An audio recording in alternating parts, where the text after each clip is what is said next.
ప్రభుత్వాలు అధికార పార్టీ అయినా ప్రతిపక్ష పార్టీ విమర్శలు చేసుకునేటప్పుడు బలైపోతుంది, ఆడవాళ్లే బలైపోతా ఉన్నారు సార్. ఇప్పుడు నిన్న నలపరెడ్డి ప్రసన్న కుమార్ రెడ్డి మాట్లాడింది కానీ నగర్ రోజా మీద దారుణమైన కామెంట్. సాక్షాత్ ముఖ్యమంత్రి గారి భార్య పైన ఆనాడు విమర్శలు చేశారు. జగన్మోహన్ రెడ్డి ఎంజాయ్ చేశాడు. జగన్మోహన్ రెడ్డి కూడా దాంట్లో తప్పు ఉంది, అతను ఏనాడు ఖండించలేదు. అవును.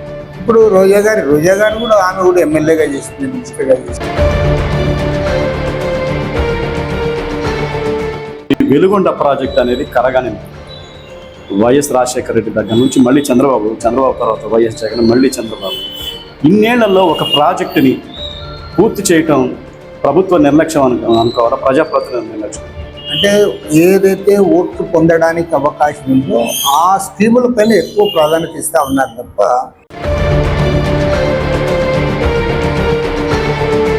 సరే దీర్ఘకాలిక ప్రయోజనాల పేరుతోటి అమరావతి కానీ రెండో దశలో భూసేకరణ 40,000 ఎకరాలు, మళ్ళీ ఇండో సోలార్ పేరుతో ఇక్కడ 8,600 ఎకరాలు పైగా వాటికి కట్టబెట్టడానికి రెడీ అవుతారు.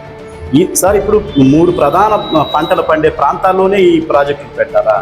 భూసేకరణ అవసరమే, అది ఏ గవర్నమెంట్ ఉన్నా, అది ఈవెన్ కమ్యూనిస్ట్ గవర్నమెంట్ ఉన్నా అప్పుడు చేయాల్సింది, దాన్ని మనం ఎవరు కాదండి. కానీ చంద్రబాబు నాయుడు గారితో వచ్చిన చిక్ ఏమిటంటే